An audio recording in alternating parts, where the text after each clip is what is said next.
আজকে আমি বানিয়ে দেখাবো কিশমিশ। আঙুর থেকে যে খুব সহজেই বাড়িতে কিশমিশ বানিয়ে নেওয়া যায় সেটা আমরা হয়তো অনেকেই পদ্ধতিটা জানি না। সেই কীভাবে সহজ পদ্ধতিতে বানানো হয় সেটা আমি দেখাবো। নমস্কার বন্ধুরা, মধুর রান্নাঘরে সবাইকে স্বাগত। এই সহজ রেসিপিটা কীভাবে বানানো হচ্ছে দেখে নেওয়া যাক। ভিডিওটি প্রথম থেকে শেষ পর্যন্ত দেখার অনুরোধ রইল। কিশমিশগুলো বানানোর জন্য প্রথমে আমি আঙুর নিয়েছি। আঙুরটা ওজন হিসাবে 1 কিলো আছে। আঙুরগুলো খুব ভালো করে এখন বেছে নিতে হবে। ভালো আঙুরগুলো নিতে হবে, আর যে খারাপ আঙুরগুলো সেগুলো বাদ দিয়ে দিতে হবে। তাই খুব ভালো করে বেছে নিতে হবে, যেগুলো ফাটা বা পচা যেন না থাকে। ফাটা পচা থাকলে কিশমিশগুলো কিন্তু ভালো হবে না। খুব ভালো করে সেগুলো দেখে নিতে হবে। আমি সবগুলোকে এখন ভালো করে বেছে বেছে ছাড়িয়ে নেব। ভালো মানের যদি আঙুর নেওয়া হয় কিশমিশগুলো কিন্তু ভালো হবে। যদি মিষ্টি আঙুর হয় কিশমিশগুলো মিষ্টি হবে, আর যদি টক আঙুর হয় কিশমিশগুলো কিন্তু হালকা টকই হবে। তাই আপনারা সবসময় দেখে নেবেন যেন ভালো মানের যেন আঙুরটা হয়। একটু বড় সাইজের আঙুরটা দিলে কিশমিশগুলো কিন্তু ভালো হবে, বড় বড় হবে। সবগুলো আমার এখন বেছে নেওয়া হয়ে গেছে। খুব ভালো করে আমি বেছে নিয়েছি, আর আঙুরগুলোকে এখন ধুয়ে নিতে হবে। তাই পরিষ্কার জল দিয়ে খুব ভালো করে এখন ধুয়ে নিতে হবে। আঙুরের গায়ে যে নোংরাগুলো আছে সেগুলো তো ভালো করে ধুয়ে নিতে হবে। আর এগুলো এখন 2 থেকে 3 বার জল পাল্টে পাল্টে ধুয়ে নিতে হবে।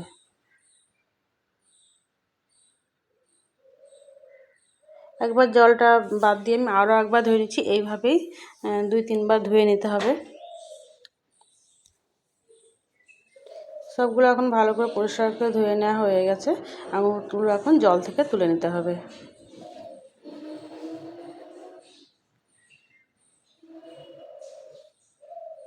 সবগুলোকেই তুলে নেব। সব আঙুরগুলো তুলে নেওয়া হয়ে গেছে। এখন এগুলো স্টিম করে নিতে হবে। তার জন্য এখানে আমি একটা পাত্র নিয়েছি, এরকম ছিদ্রযুক্ত যদি পাত্র হয় তাহলে কিন্তু ভালো হবে। বা অন্য কিছুতেও আপনারা স্টিম করে নিতে পারেন। এখানে কিছুটা আঙুর দিয়ে দেবো, বেশি দেবো না। একটার উপরে একটা যেন চেপে না যায়, ভালোভাবে যেন স্টিমটা হয় সব আঙুরটা, প্রত্যেকটা আঙুর সেইভাবে আমি নেব। অল্প অল্প করে দিয়ে স্টিম করে নিতে হবে। আমি আর দেবো না, এইটাই প্রথমে আমি স্টিম করে নেব। তার জন্য কড়াইয়ে জল বসিয়ে দিয়েছি। জলটা খুব ভালো মতো গরম হয়ে গেছে, ফুটতে শুরু করেছে। একটা দিয়েছি স্ট্যান্ড, আর একটু দিয়েছি লেবু। লেবুটা দিলে কড়াইটা জলের যে একটা কালো হয় সেই কালোটা হবে না। এখন আমি থালাটা বসিয়ে দিচ্ছি। থালাটা বসিয়ে দিয়ে একটা ঢাকা দিয়ে দেবো। আর 10 থেকে 12 মিনিট আমি দেবো। যদি বড় আঙুর হয় তাহলে এখানে 15 মিনিটও দিতে পারেন। আর ছোট যদি আঙুর হয় সেখানে 7-8 মিনিটও হয়ে যাবে। আপনাদের আঙুরের উপর নির্ভর করে যেমন মানের আঙুর নেবেন সেই রকমভাবে স্টিমটা দিতে হবে। এখন আমার 10 থেকে 12 মিনিট হয়ে গেছে। এখন ঢাকাটা খুলে দেখে নেব। দেখুন কত সুন্দর হয়েছে। কালারটা কিন্তু একদম চেঞ্জ হয়ে গেছে। একটা সবুজ কালার ছিল, সেটা কিন্তু চেঞ্জ হয়ে গেছে। আর সবগুলো কিন্তু খুব ভালো মতো স্টিম হয়ে গেছে। এখানে আমার 12 থেকে 13 মিনিট লেগেছে। আপনাদের চেক করে নেবেন, যদি ছোট আঙুর হলে একটু অল্প টাইম লাগবে। এখন এগুলো একটা তুলে একটা পাত্রে ঢেলে নেব। একটা পাত্রে ঢেলে নিচ্ছি। ঢেলে নিয়ে ঠান্ডা হতে সাইডে রেখে দেবো। আবারও পাত্রটা বসিয়ে দিয়েছি। যে বাকি যে আঙুরগুলো আছে সেই আঙুরগুলো এখন দিয়ে দেবো। যতবার লাগবে দিতে হবে, কিন্তু একটার সঙ্গে একটা উপর উপরে চাপিয়ে দেওয়া যাবে না। একদম উপরে উপরে চাপিয়ে দিলে স্টিমটা খুব ভালো মতন হবে না। আর আবার দেখে নিতে হবে যেন কোনো ওভারকুক না হয়, সেটাও খেয়াল রাখতে হবে।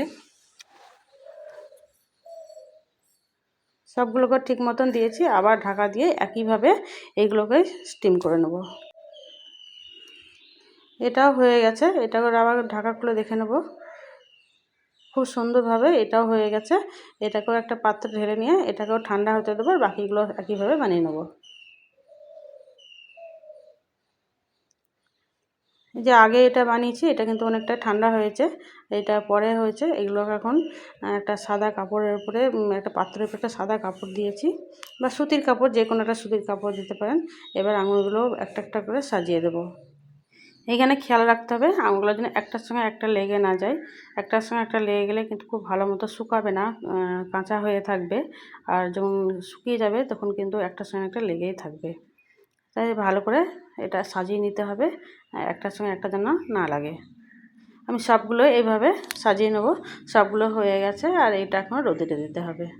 বাকি যেগুলো আছে সেটাকেও একটা কাপড়ের মধ্যে এরমভাবে দিয়ে দিয়েছি। এগুলো এখন শুকাতে দিতে হবে, যতক্ষণ না শুকাবে ততক্ষণ রোদে দিতে হবে। আর রোদ থেকে তুলে নিয়ে গিয়ে কিন্তু পাখার তলায় দিতে হবে, কোনো মতেই যেন পাখা বন্ধ করে রাখা যাবে না, তাহলে কিন্তু আঙুরগুলো ভালো হবে না। আমার 2 দিন লেগেছে, 2 রাত্রি ফ্যানের তলায় দিয়েছি, পাখার তলায়, আর 2 দিন আমার আঙুরগুলো শুকাতে লেগেছে। আর কিশমিশ একদম রেডি হয়ে গেছে, খুব সুন্দর হয়ে গেছে। এইগুলো এখন তুলে নিতে হবে। কিশমিশগুলো সব তুলে নেবো, একটা একটা করে তুলে নিতে হবে। খুব ভালো মতন শুকিয়ে গেছে, এখানে 2 দিন 2 রাত্রি লেগেছে। আর কালারটা কত সুন্দর হয়েছে। এবং সবগুলোকে এখন তুলে একটা পাত্রে রেখে দেবো। এইভাবে কিশমিশগুলো বাড়িতেই বানিয়ে আপনারা সংরক্ষণ করে রাখতে পারেন। এখানে এয়ারটাইট কন্টেনারে ভরে ফ্রিজে রেখে দেবেন, 1 বছর পর্যন্ত ভালো থাকবে। যে কোনো আপনারা রান্নাতে ব্যবহার করতে পারেন, পোলাও, ফ্রাইড রাইস, যে কোনো মিষ্টির রান্না, আপনার সবগুলো রান্নাতে এগুলো ব্যবহার করতে পারেন। এবার এগুলো আঙুরগুলো, কিশমিশগুলো কিন্তু এমনিও খেতে কিন্তু ভালো লাগে। অবশ্যই বাড়িতে একবার ট্রাই করে দেখতে পারেন। আমার রেসিপিটা ভালো লাগলে প্লিজ চ্যানেলটিকে লাইক করবেন, বেশি বেশি করে শেয়ার করবেন। ফেসবুক থেকে দেখলে চ্যানেলটিকে ফলো করবেন, ইউটিউব থেকে দেখলে চ্যানেলটিকে সাবস্ক্রাইব করবেন। অবশ্যই বাড়িতে একবার ট্রাই করতে পারেন, একদম রেডি আমাদের কিশমিশ। এইভাবে বাড়িতে অবশ্যই বানিয়ে খান, সকলকে খাওয়ান। আপনারা সবাই সুস্থ থাকুন, ভালো থাকুন, নমস্কার।